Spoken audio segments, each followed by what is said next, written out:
Hey everyone, welcome to my channel, and today we are going to make a Pottery Barn dupe.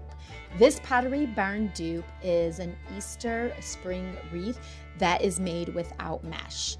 So some of the items you're going to need are some spring florals, and I'm going to link below in the description box all of the florals that I use to make this Pottery Barn dupe that was $99 on the Pottery Barn website, and we're going to make for under $20.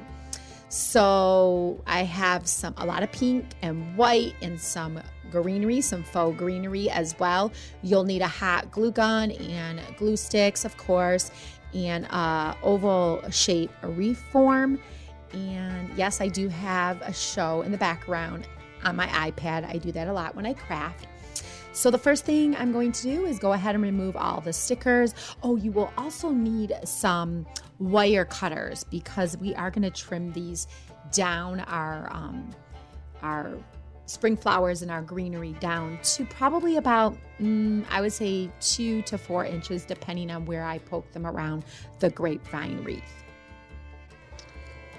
So once you decide what florals you're using, and like I said, I'll link everything below that I'm using in the description box, and you have everything cut down, you're going to start arranging it around your grapevine wreath. Now I am using the Pottery Barn wreath as my inspiration, but you can pretty much do whatever your little heart desires, and you can get as creative as you want. You do not have to be super crafty. You just have to have a little bit of patience. That's all you need to do. I am not a craft expert by any means, but I do find some joy in it because it does calm me down a lot, and I am able to express myself. So you can do this wreath any pretty much way. I'm just here to inspire you and encourage you to do it as soon as possible.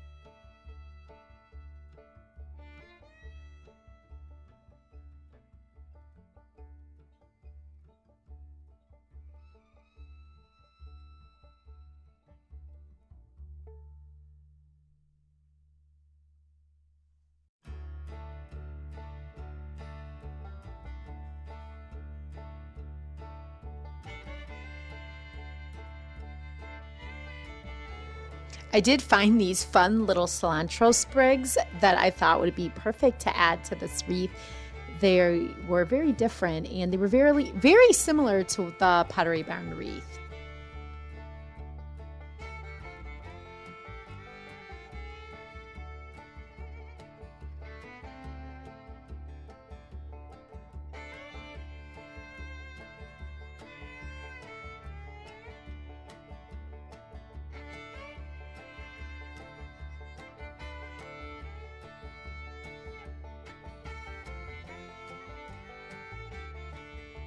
Okay, if you notice, I haven't glued anything down yet, and that's because I want to be 100% sure that I placed everything exactly where I want it to be.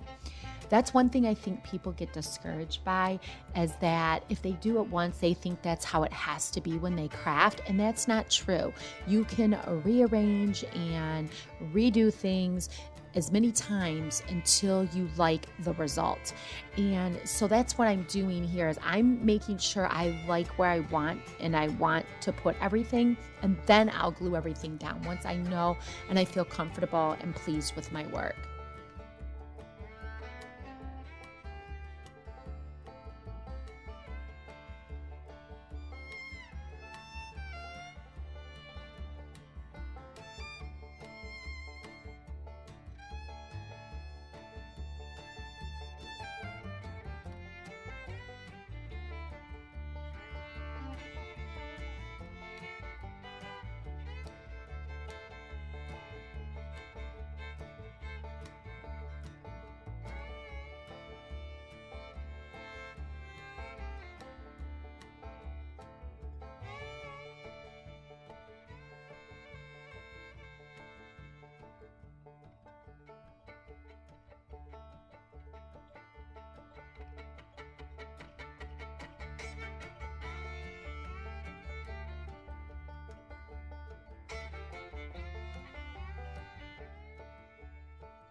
So I am almost done, and I am very pleased with how this turned out. And as you can see, it takes a little effort and a whole lot of patience. You don't need to be a genius. I do like to off center all of my arrangements on my wreath. You can go completely around, like I'm adding a few touches around here because like I said, this is Pottery Barn inspired, but you can do the peonies all around the wreath if you like, the tulips all around, the cilantro, the other greenery, the little mini daisies, whatever you choose, you can do whatever you feel the most comfortable with. So I hope this video inspires you to think outside the box, to maybe spend one evening getting creative, maybe with some girlfriends or a glass of wine or your children. Put on a good show and sit back and just let the possibilities come. Let everything just be endless and just flow, and you'll be pretty amazed of how things turn out.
Finished product. I think for under $20, making this $99 Pottery Barn wreath was perfect and wonderful looking for my door.